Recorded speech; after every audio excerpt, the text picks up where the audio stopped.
Good evening. I am pleased to be with you once again at the 11th ARIJ conference in Jordan. Thank you, Rana, and the ARIJ team. I thought once to write an article about the tragedy of occupation, about the defense through stones, and the children burnt in the revolution, so that semi-men would be filled and replete with riches and money. You need to remove the weapons and to remove the revolutions, because our countries are in a very good situation. Not everything that you know you can say. You are like Satan's, but Satan was here, but he couldn't cope with what is happening, so he resigned. This is a poem written by a poet called Ahmad Matar. Now we reached the worst Arab year for the freedom of journalists, according to the correspondents without Reporters Without Borders. Syria is 117th among the world. Egypt is 161st. Bahrain is 166th. Yemen is 167th. And there are so many other examples.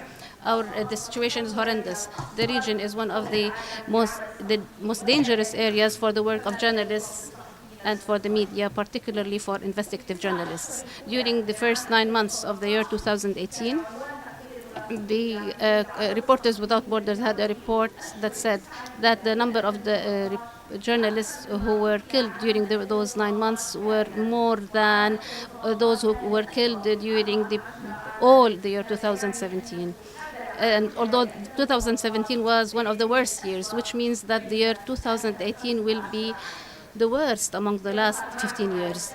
On the screen you can see the pictures of our colleagues, the journalists who were killed because of their job and who are currently imprisoned while we are enjoying our freedom all over the Arab world because of their opinion and what they wrote and what they said. They are not mere figures. They are not mere pictures. Last week, I was honored this year to be a member of the jury of ARIJ, which is headed by my dear colleague Mohammed Shbaro. Last week, I was a member of the jury for another award for Palestine, and we were surprised that the owner of the product is Yasser Murtaja, who is a film producer, and he was killed by an Israeli sniper. When a journalist becomes a real story, while he is supposed to convey the story, we are living in a very tragic reality.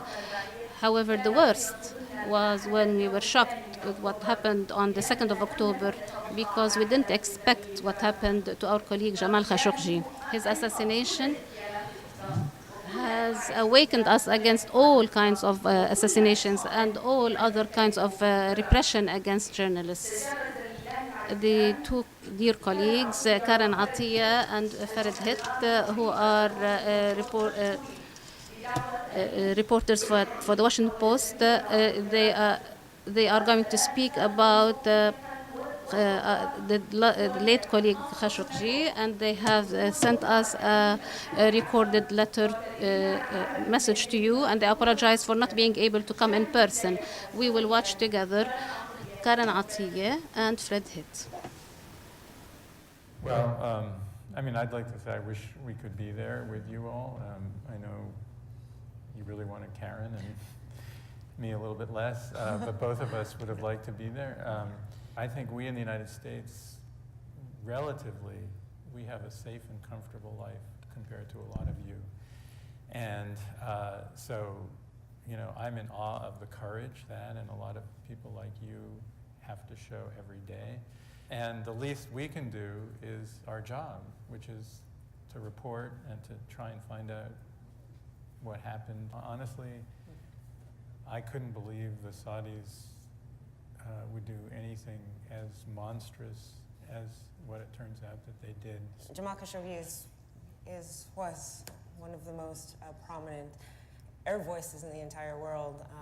He has been known for over 20 years as someone who's very close to the royal family, and he basically decided to go into self-exile here in Washington after he decided he needed to speak out about what was happening inside the kingdom. And so that's how we got to know each other, basically with the crackdowns on clerics, business people in Saudi Arabia. We were looking at the news and saying, we need to figure out how to cover this. Who should we look to explain this? I saw Jamal's name being quoted all over the place as somebody who obviously had insights about what was happening, but hadn't yet seen him write a full column.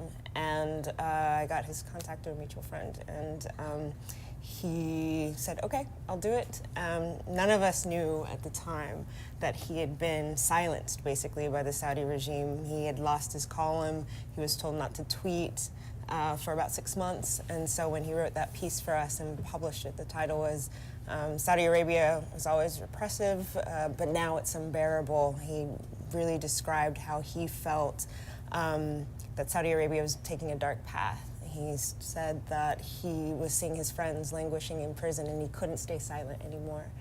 And that piece just, as far as traffic, exploded. And I think that's when we realized we had a powerful, important voice on our site, on our pages. And it was his sort of coming out. And he risked everything to be able to do that. And that's when we said, okay, well, looks like we got a star in our hands, and we just kept going, and we invited him to be a columnist for the section. As far as who he was as a person, as a writer, as a journalist, first of all, just incredibly kind, incredibly warm, incredibly generous. Was never wanting to be labeled a dissident. He was never wanting to be labeled a revolutionary or a rebel. He actually believed in the House of Saud and in the royal family. He just believed that it needed to go in a different direction than what he was seeing. He wrote very forcefully against repression, but believed in reform.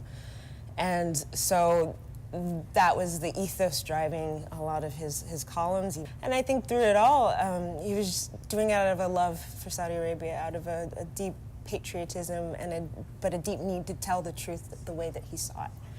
And throughout it all, his biggest concern was for his family, not necessarily so much for himself, even though he was facing so much pressure. He just said, I just want to write.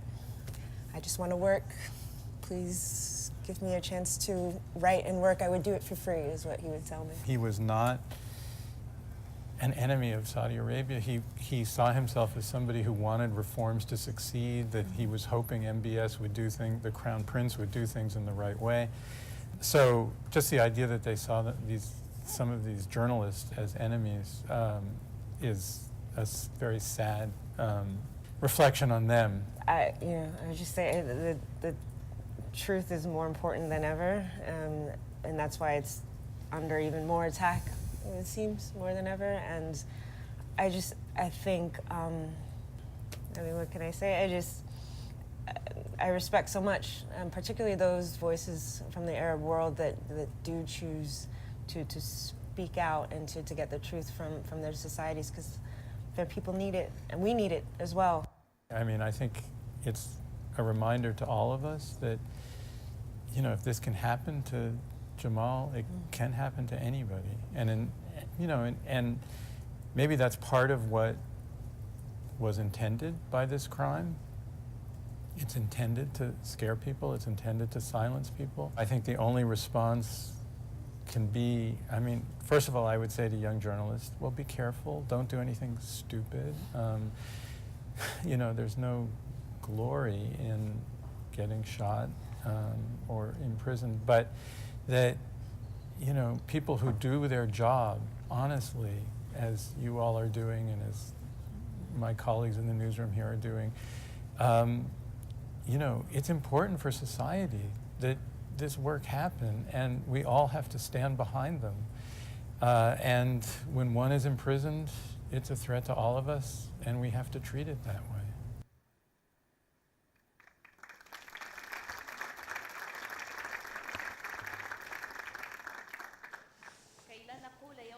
so that we don't say one day that I was defeated when another party was defeated. Now our session is called Life on the Edge.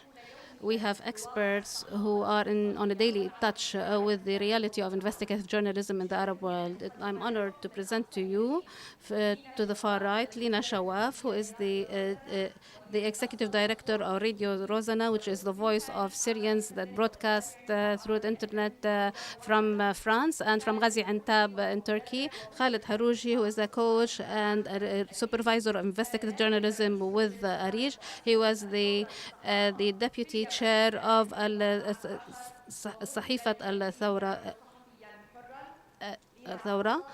And then Lina Attala, who is the chief editor of Mada Masr, and Rana Sabbagh, who is the executive director of ARIJ. Each speaker will speak for 5 minutes, and then we will open the floor for discussion with the audience. The floor is yours, Lina. Good evening. Good evening for each journalist who still believes in advocating freedom of the press. Good evening for all the journalists who sacrifice their lives for the principle of freedom of journalism and freedom of the press. And good evening, most importantly, an evening of oppression for all our late Syrian colleagues who died to tell the truth about what's happening in Syria, of killing, displacement, and arrests. And the worst form of oppression is dying under torture. Before 2011, there was censorship and red lines from one party, which is the Syrian regime. But now we have several parties that perform censorship. They all have their own red lines, and they adopt the same approach of the regime. They detain journalists, they kill them, they torture them. So we are suffering from several parties that are devastating journalism. We are paying a very big price for the freedom of speech. We paid from our youth. I can give you many names. Names of people who worked with Rozana: Mohammed Al-Qasim, Wissam Al-Hassan, Muhammad Hassan, Samar Saleh, Ziad Al-Arabi, who was killed under torture. He was only 19 years old. The last were our colleagues Raed Al-Faris and Hamoud Jnaid. As my colleague Rawan said, for anyone, these are mere names, but for us, these are people who believe that their lives will constitute a gate for freedom of journalism and freedom of press and speech in Syria. I will speak a bit about Raed Al-Faris and Hamoud Jnaid. They were working at a local radio. They found the Radio Fresh in Kaframbul, and Kaframbul became known globally because of its billboards that are very distinguished. That demanded freedom of the press and tried to access the whole world and to make their voice heard. Radio Fresh in Kaframbul is a local radio station that started from mosques when they didn't have offices to work from. They started with mosques, and they told people through the mosques which ways are safer than others, where they can get their food from, if there are vaccinations, where they should go to get the vaccines, and if there is any human service. They started the broadcasting from the mosques because they didn't have premises, and then they had a very humble location to work from. Raed Al-Faris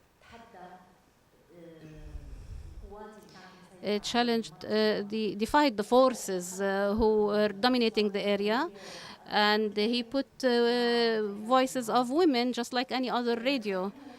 But they defied him, and they threatened him that there should be no voices of females, and he should stop broadcasting songs because songs are not admissible religiously. He did something that I have to say because I'm talking about him.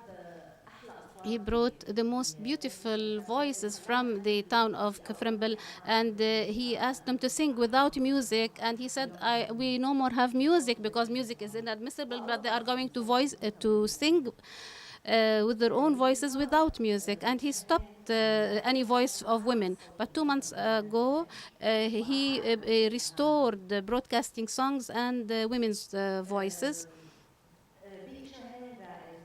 For 2 months, he was chased by Al-Sham Liberation Front. They wanted to arrest him. Before him, his colleague, lawyer Yasser Salim, was arrested. And for 2 months, he was informing his colleagues, including myself, that I'm being chased, that I'm running away because they want to arrest me. Unfortunately, in the end, they succeeded in assassinating him together with his colleague Jnaid because he defied them. After all what I said, and in the name of all the Syrians who died and those who continue to defend freedom of the press and freedom of speech, I would like to ask all the international organizations that advocate freedom of journalism and freedom of speech. You spent a lot of money for the digital and for the physical safety of journalists. However, could you protect them from death? Definitely, some managed to protect themselves, but to what extent can we still protect them? Can we really protect them? There are many others who still work in the field. Can we do something? Can we protect them?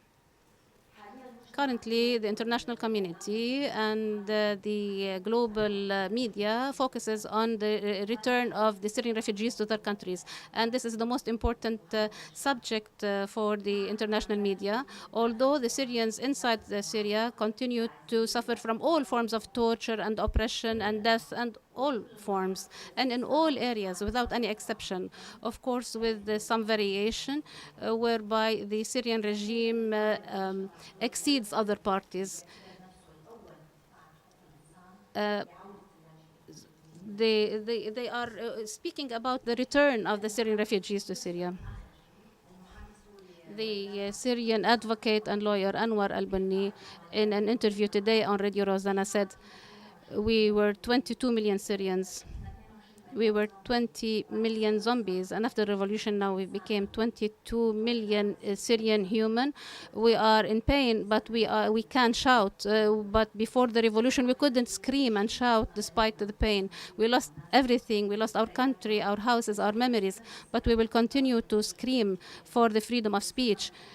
For the sake of which we lost the best people, the best youth, and our life is not more valuable than their lives." Thank you very much, Lina. Before we commenting, we move directly to colleague Khaled about the situation in Yemen. The floor is yours. Good evening.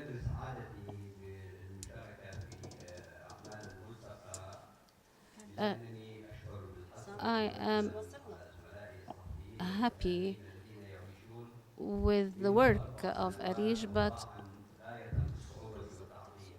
our colleagues suffer from collective punitive measures since 4 years, and the work of journalists during the war has become a source of threat and charges of treason and even a reason for death.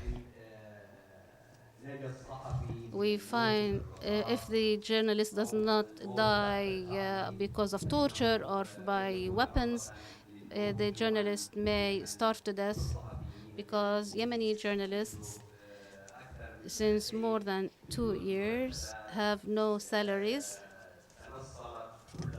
as all parties have refrained from giving them their salaries, and many have started to look for other jobs that have nothing to do with journalism. Some of them work as street vendors, others work in car repair or car wash to make a living.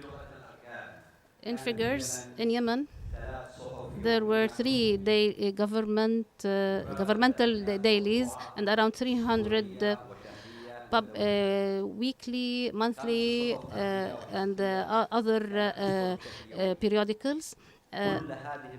All these media outlets have stopped. All these newspapers and magazines stopped since the beginning of the war in 2014, and we only have the newspapers that belong to the Houthi militia. Tens of websites have been stopped in Yemen. FM radio stations, TV channels, they all were stopped. And their premises were stormed. And their belongings were stolen or destroyed. The media outlets and their teams, according to the reports of the journalist associations and human rights organizations, have suffered from around 1,180 violations since September 2014 until last June. These violations included killing and threat of killing and arrests and storming houses and the offices and confiscation of equipment and physical and psychological tortures and taking to courts and trials. The Houthis alone have committed 885 violations against journalists, and the Houthi militia issued the first sentence to execute journalist Abdul Raqib al-Jubairi. And the journalist Anwar Arkan was killed or died several days after being released from prison as a result of the brutal torture in the prisons of the Houthi militia. During the war, 27 journalists were killed as they worked in Yemen.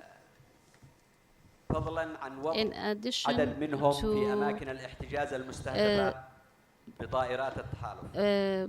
imprisoning some of them in prisons that were targeted by the alliance aircrafts. 13 journalists are still detained at the Houthis since more than 3 years. And the measures taken by the Houthi made the journalism very dangerous, as it imposes on journalists, notifying it of their movements and to show them their reports before publishing. And a person would be arrested if he is carrying a camera. And the journalist is exposed to arrest if he puts a like on any website or anything that is being published in the social media. Recently, the head of the Journalists Association and more than 20 journalists were arrested in a seminar that called for peace. The Houthis are not alone who target journalists, and the Yemeni government also did the same and committed 130 violations, and the alliance forces 32 violations, and there are other parties and other armed groups who committed 130 violations. All the parties are committing oppression and violations against journalists. Journalists have become, for all parties, a center of targeting and a source for accusations.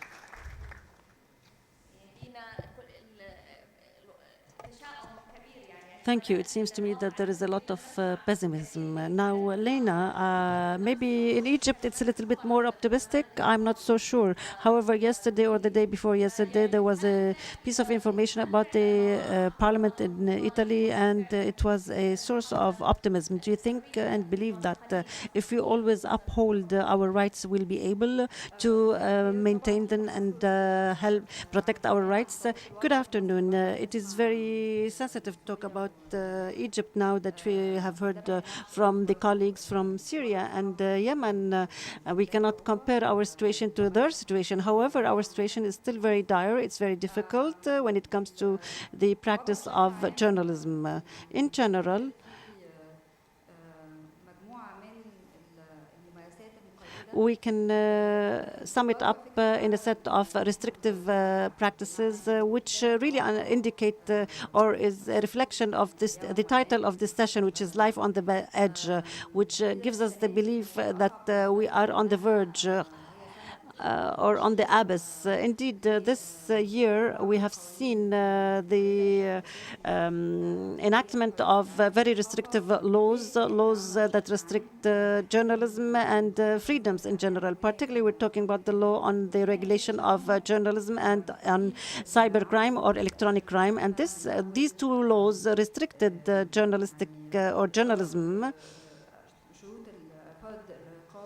as a result of the fact that there is censorship and that it is legalized and that there are certain contents that are not allowed or are prohibited and that certain publications are prohibited, and the fact that there are very prohibitive fines that are imposed on any journalists, associations or outlets that would perform certain acts that are not accepted, which means that these groups that are trying to be autonomous and that are trying to be independent are being threatened. The new law exposes some people who have accounts on social media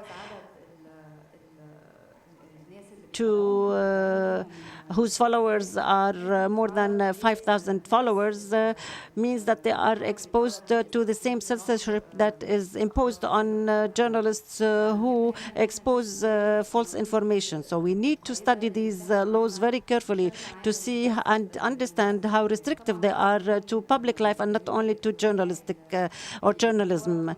The cybercrime law is an incriminating law that aims at incriminating several acts and is more concerned with incrimination rather than regulation of the internet space.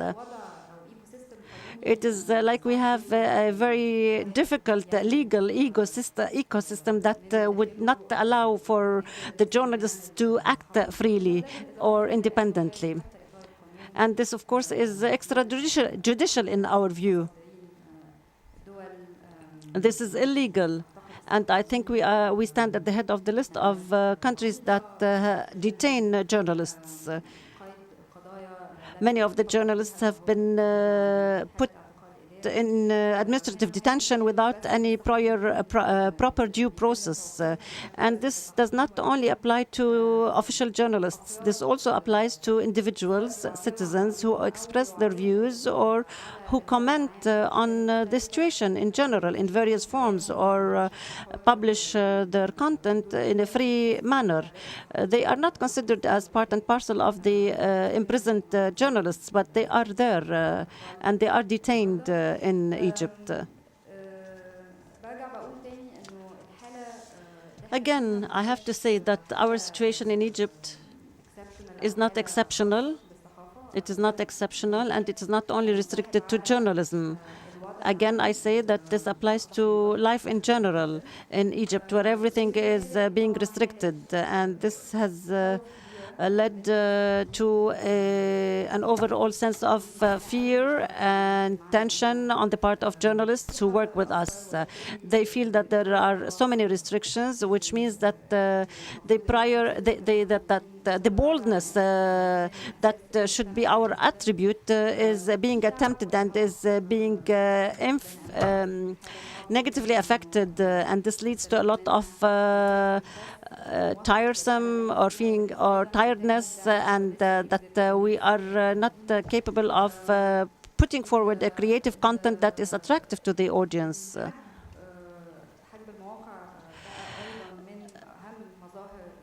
Putting an end to various websites. Our website is one of the most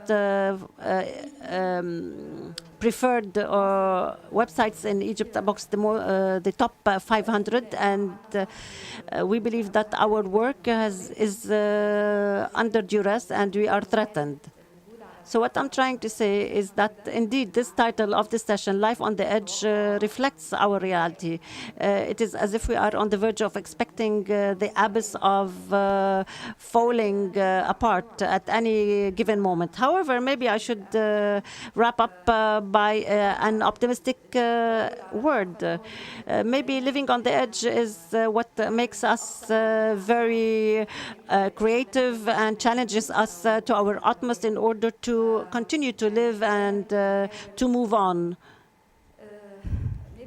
So we try to build our work on the idea of the fact that crises create creativity and bold actions in spite of the high price. So maybe living on the edge actually is not the most negative of things. It might be creative and optimistic, maybe.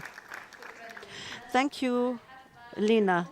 Living on the edge, yes, this is open to various interpretations. Maybe we're not going directly towards the abyss. We have three countries, Syria, Yemen, and Egypt here on the podium. And Rana, you work in all of the Arab countries. Do you believe that it is the one and the same, or are these three countries the exception?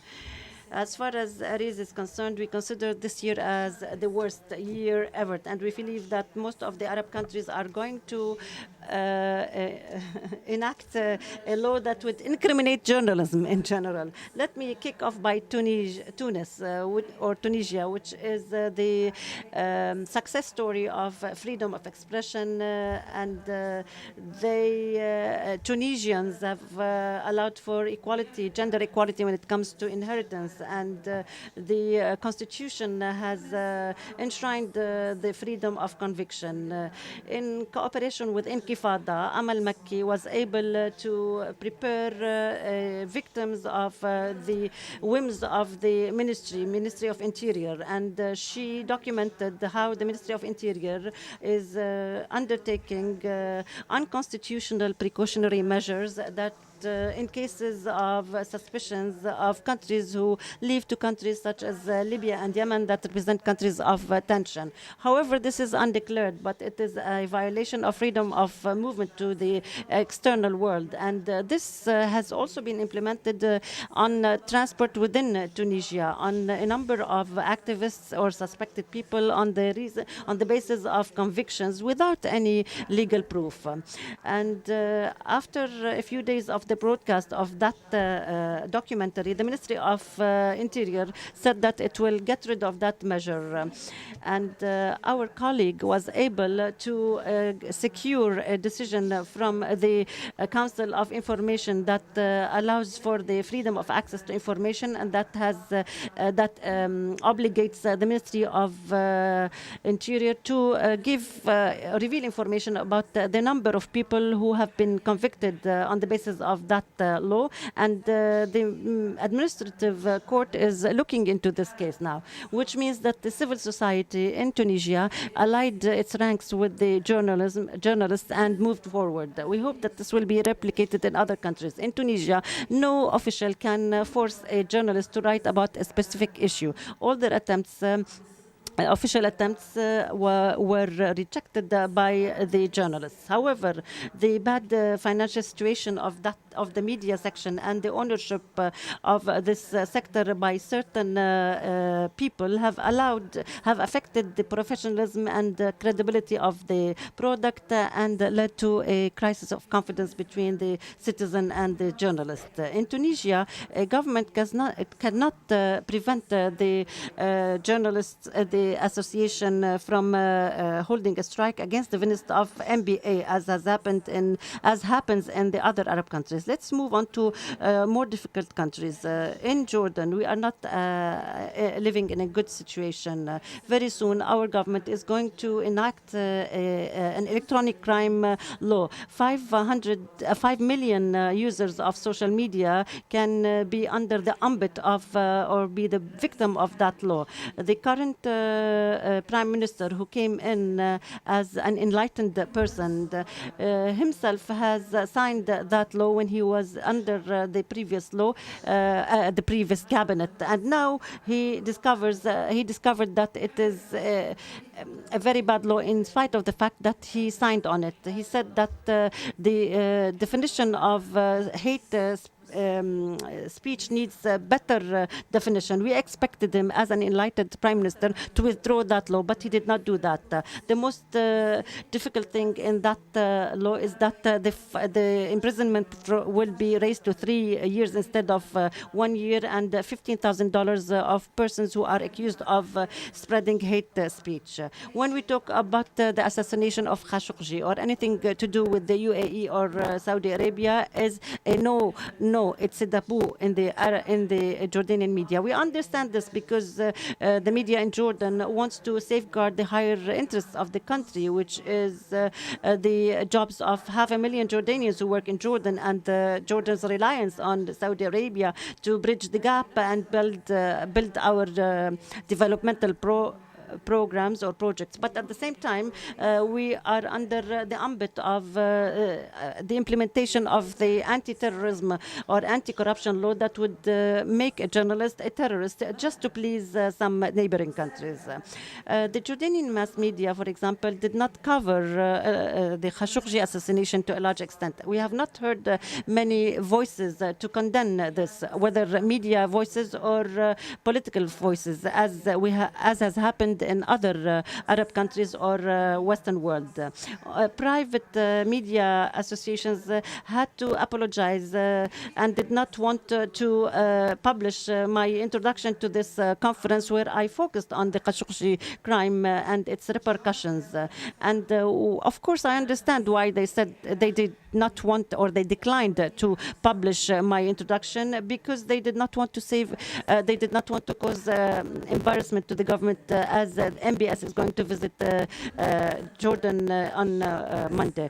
A few days ago, an ARIJ colleague was detained because some people complained of voices emanating from the apartment adjacent to his apartment. But of course, that was not true. The fact is that they came in and they searched all books, and they asked him when they found a book that was published by Dr. Mohammed Abu Rumman, who is a current minister, about Salafi movement in Jordan. They asked him, why do you have this book as a journalist? Imagine they asked him such a question. In Bahrain, one of the cement companies tried to sue a journalist from ARIJ who wrote a document about violation of the environment. What is pathetic is that even the head of the police station was surprised when he was called in and detained. But the issue was related to corruption, not to environment.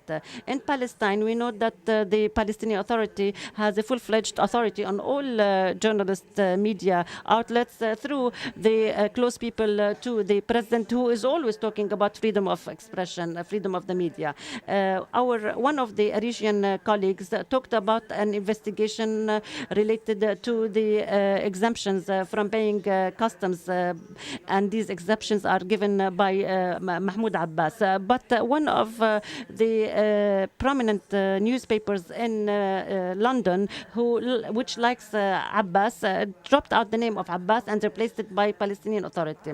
In Lebanon, we had some colleagues who were asked by a judge to withdraw a story about corruption and corruption related to a relative to the Speaker of the Parliament, or they would be fined $100. And our friends from ARIJ refused to withdraw that document or that piece. And on the second day, the judge, thank God, went back on his decision and considered that what they wrote was part of freedom of expression. ARIJ sued NBN, which is Birri's, President Birri's, or the Speaker Birri's TV channel, because they considered us that as a suspicious agency recruiting our colleagues, and they said that that we are an agency that is supported by Mossad and the U.S. Intelligence. In Egypt, ARIJ is also under the pressure from the authorities for more than a year, for like 4 years. And this year, there was a publication from a certain high authority that tried to tarnish the reputation of an ARIJian colleague, claiming that he was using ARIJ in order to get money from ARIJ. And that authority tried to say that ARIJ is just a front of Western intelligence services. Imagine that Western services they need our services. Imagine that.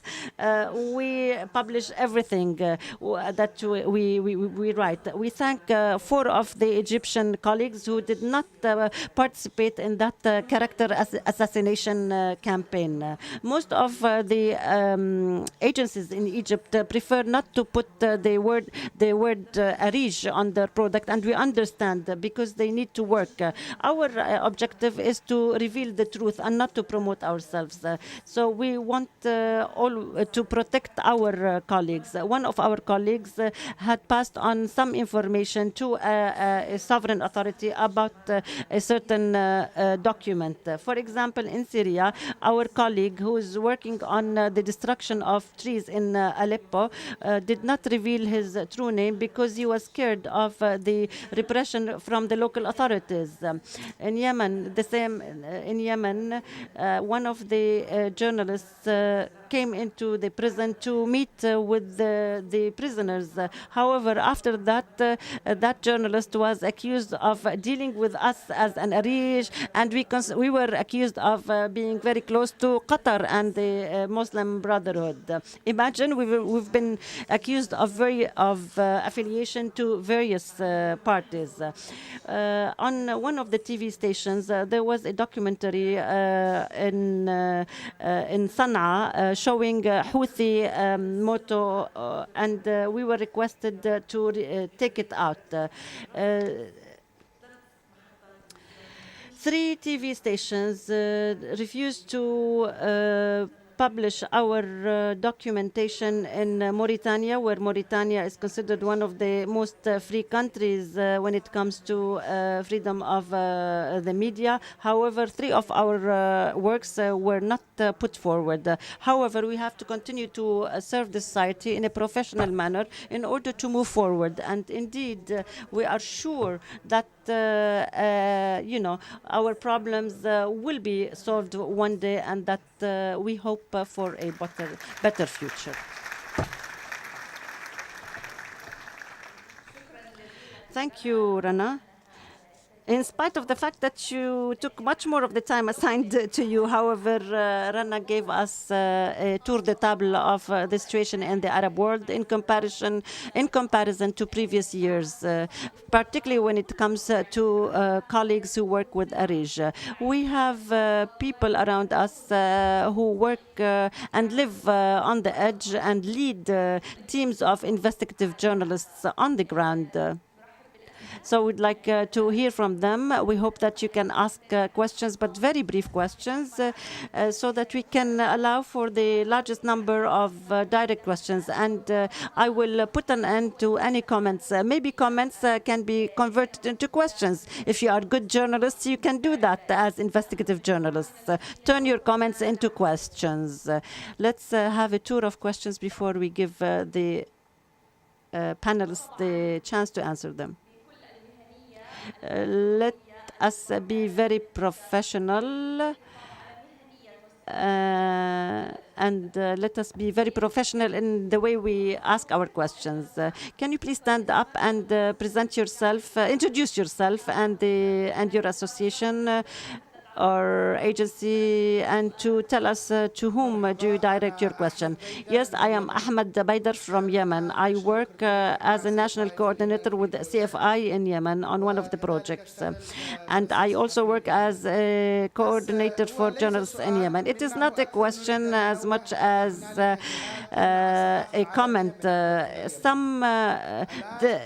international media outlets are prevented from coming into Yemen. As a journalist fixer, I cannot find international media to come into Yemen to cover the starvation there. So we are international media journal people, and we need to find a way to tell the story of Yemen. So how to resolve that issue? Yes, right. Okay, that's your question. Let me turn to another question now. Second row and then fourth row or fifth row. In the middle. Maybe the person can stand up so that the person with the mic can find him, can find you, sir or ma'am. Good morning. Thank you. Mustafa Nasser from CMC, from Yemen, the independent viewer platform. My question is related to the status of journalists in the Yemen. Maybe our colleagues are not aware of the fact that journalists in Yemen do not have only two choices: either to die out of hunger or to continue to pursue our journalist work under the threat of detention or assassination. This issue was put forward last year in the ARIJ conference, and there was some response from international media such as IMS that has started to train journalists in Yemen on psychological trauma. And CFI is also working on training journalists on humanitarian journalism in the near future. My question is the following: up to what extent the international media outlets is going to cooperate with us on the violations file? We have more than 17 journalists who are detained, 13 of whom have been detained for more than 3 years. Thank you. Your question is clear. There was another person who raised his hand. Are you also from the Yemen? That's a problem. Please stand up. Please stand up so that we see you. Good evening. I am Muhammad Yahya Jahlan, a journalist from Yemen, and I am independent. My comment is to comment on what Lina said. You said that there are various associations that work on training for the safety and protection of journalists. At the same time, we do not find any conferences or activities on the post-mortem experience of journalists. That is to say, support to the families of the journalists who are assassinated or who are killed in action. Thank you. Are there any women who would like, ladies who would like to raise questions towards the end of the hall? Yes. Good afternoon. I'm Muntasir Hamdan from Palestine, from the Investigative Journalists Network. Following this very dark scene that you have drawn for us, I would like to ask you the following. What is the solution? The profession of journalism is being truly targeted. How can we go on? How can we stay alive?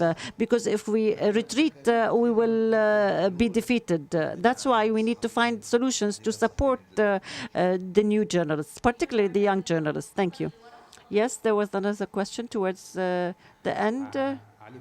Ali Ibrahim from Siraj for investigative journalism. The Syrian Network for Human Rights said that there are more than 600 journalists who have been killed in Syria as of 2011 till 2014, and 400 of whom were killed by the Syrian regime. My question is to Rana Sabbagh. How can we use or improve our tools, giving this repression, murder, assassination, restrictions of journalists? Are there any means in the terms of using social media or relying on unveiled sources? So what are the tools that we can use given this stark image or scene? Yes, another question. Shawqi Abdelazim from the Sudan. Before I ask my question, I have to say that the situation in the Sudan is very similar to what has been presented here. We suffer from all forms of repression and torture, maybe even worse in some cases.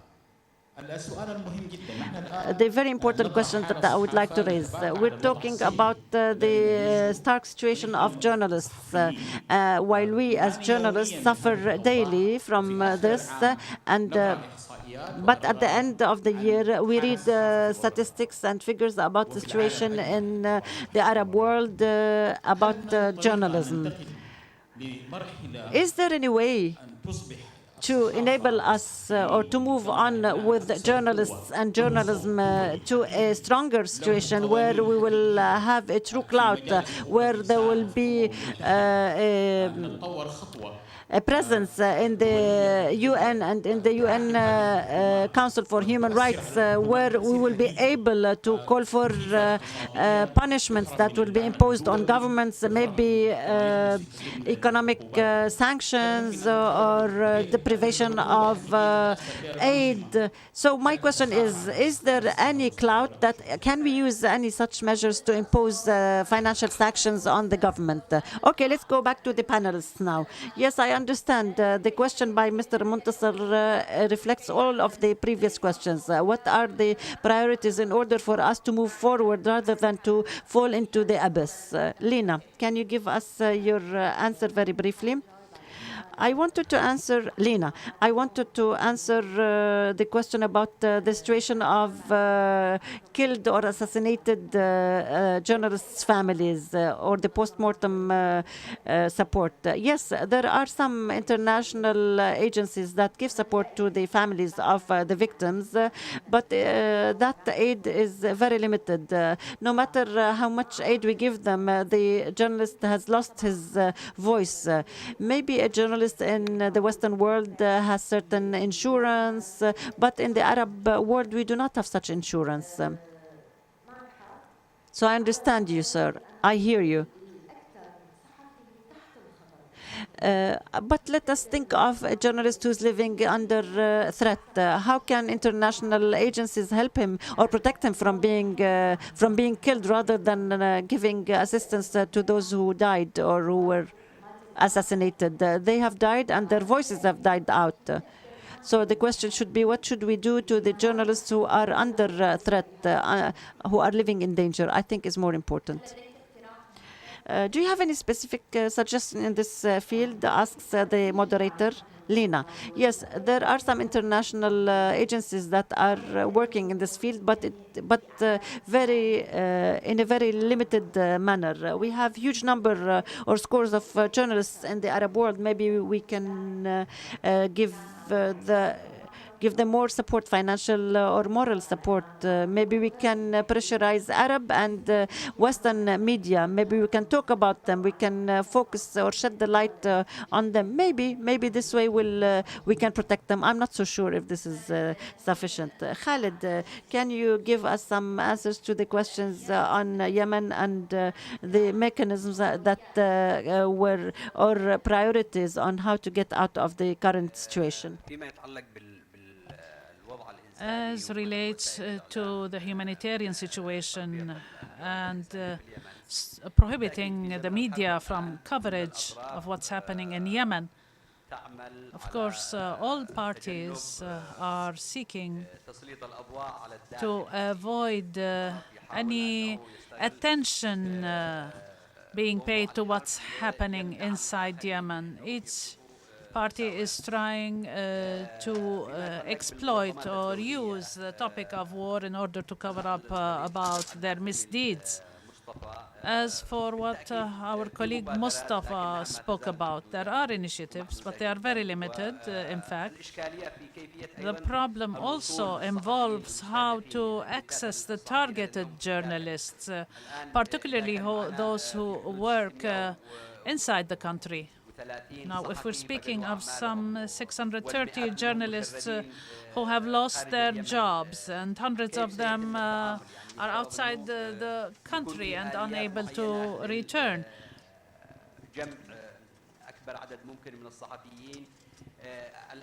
How can we bring together the largest number of journalists? Today they have even lost the platform for publishing.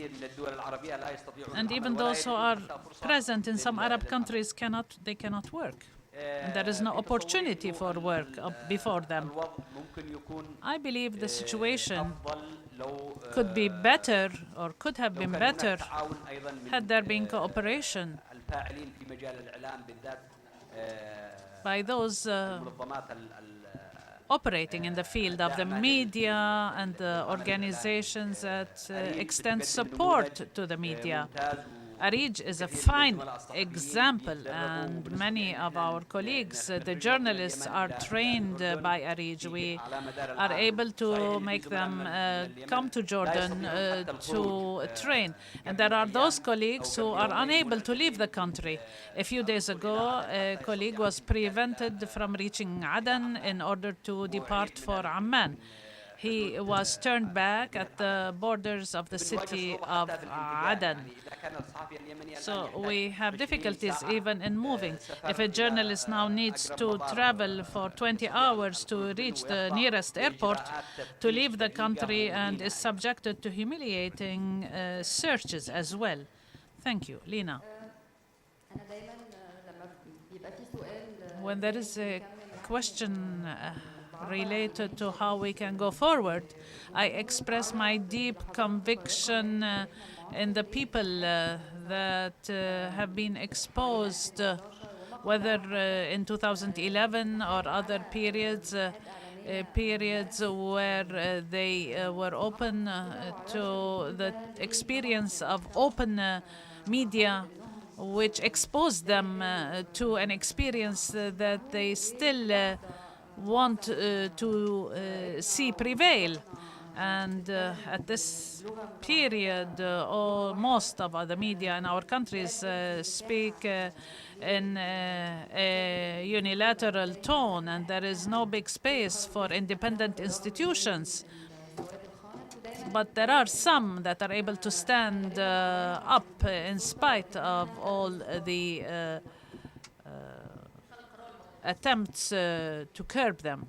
You mean by creating role models? Yes, yes.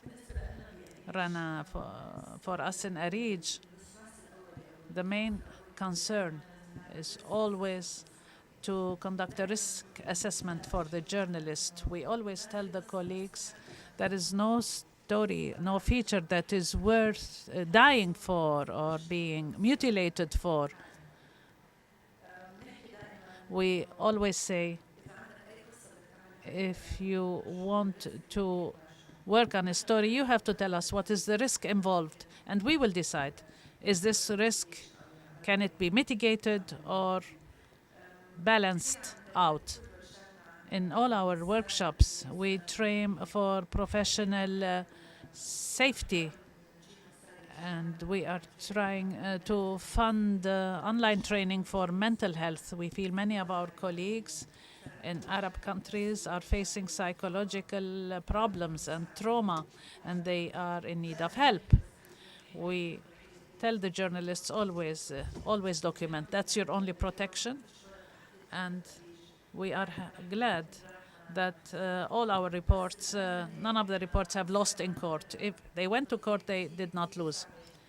We had a very difficult case in Aleppo 4 years ago. We had a colleague, some colleagues, one of them is here with us, who was conducting an investigative report on the Daesh textbooks.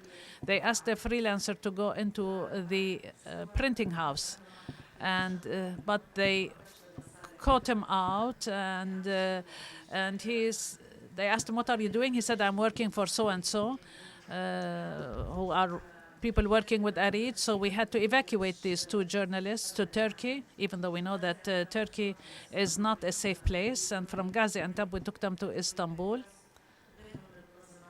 And Nuribak Trust and other organizations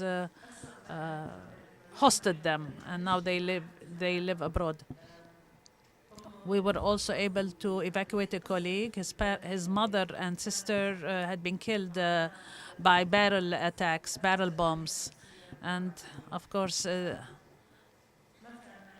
we do not have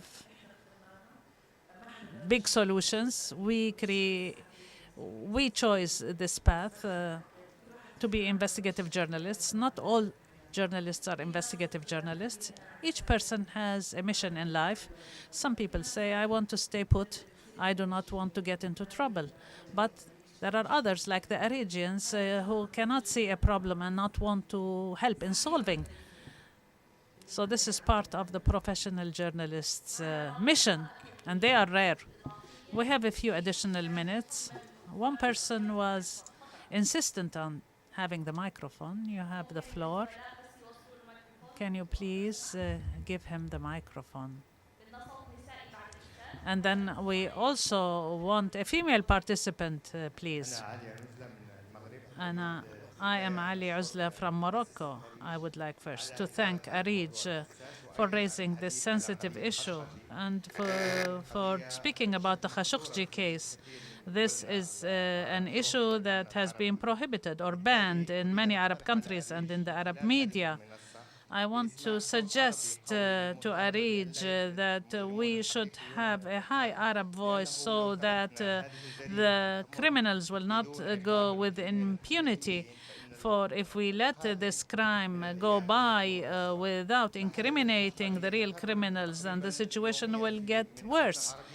The killing of journalists happens daily in the Arab world, not necessarily in the horrendous way Khashoggi was killed, but there are different ways of killing, including character assassination, whether through defamation or trials that do not necessarily target their writings, but use indirect ways in order to put them in prison and in order to keep them silent.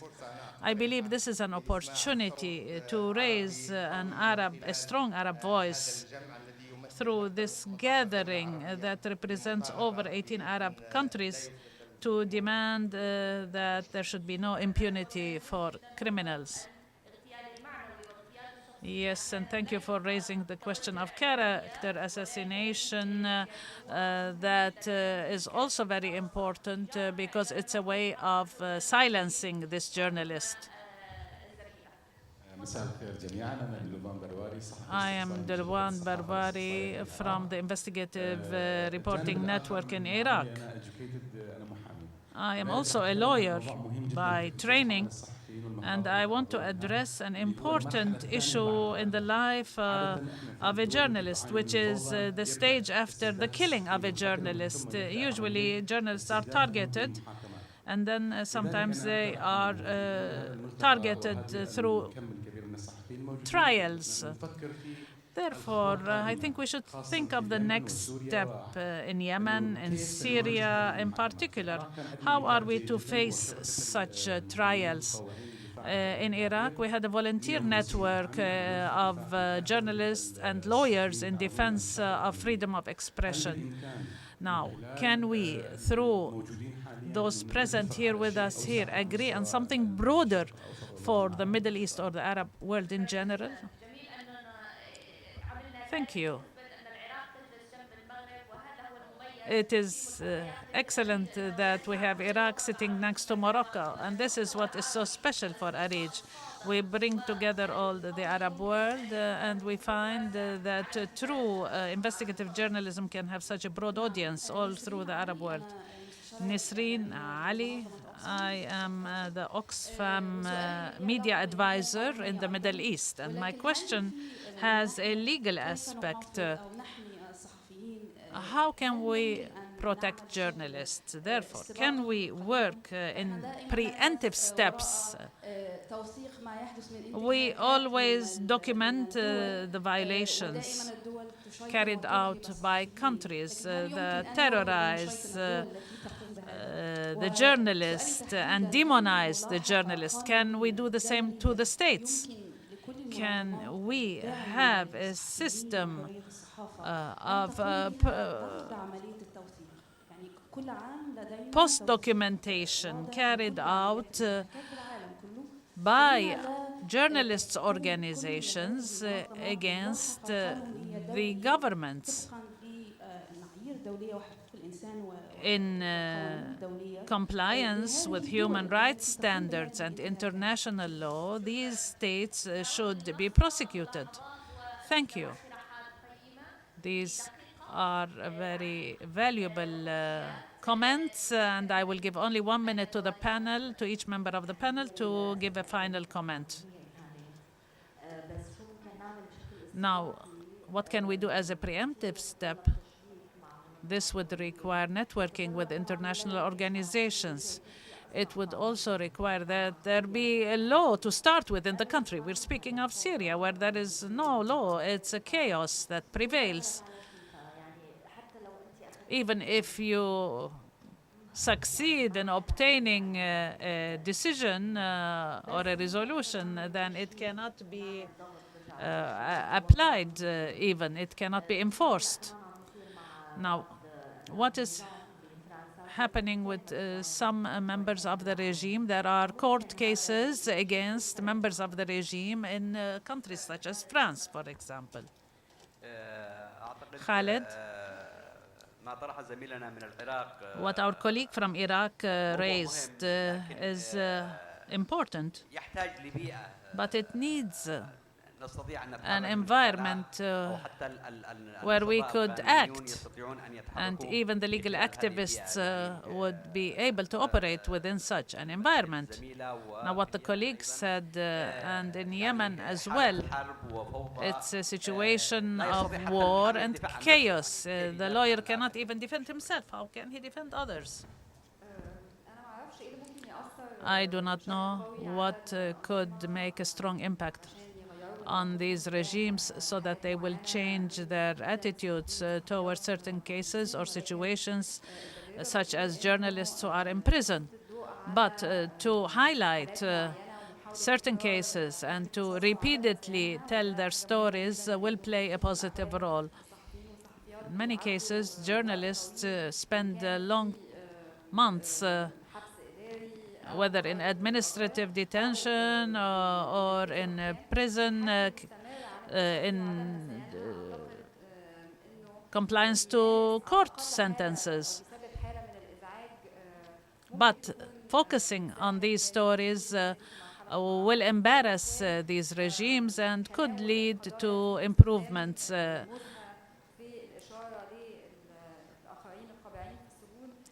There should always be a repeated reference to those who are in prison. That is 100 times better than keeping silent. Once again, we, as ARIJ, we care first and foremost for the safety of the journalist. We have to conduct risk assessment before we publish, and we double-check every feature story. In some cases, we have to remove the name of the journalists, or we give the content as a whole to an international organization. We want a professional content. We do not want to publicize ARIJ. We do not want compliments for ARIJ. ARIJ works well, etc. Of course, we are happy when we hear praise, but our role is to expose and to double-check and to hold accountable and to analyze. And of course, there is a possibility of resorting to international courts, and there are 3 precedents here. In many cases, we say perhaps the option of killing in Turkey was very bad for our colleague, but the Turks were exposing this story step by step, even though their own record is not so good. Had it not been the case, we would not have known perhaps that Jamal Khashoggi was killed.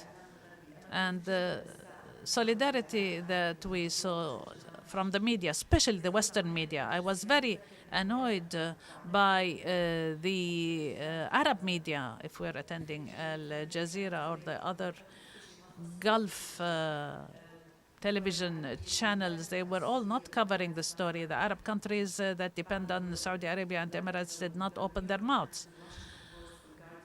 But the New York Times and the Washington Post and other foreign newspapers, they carried out the campaign. Otherwise, we would not have been where we are today.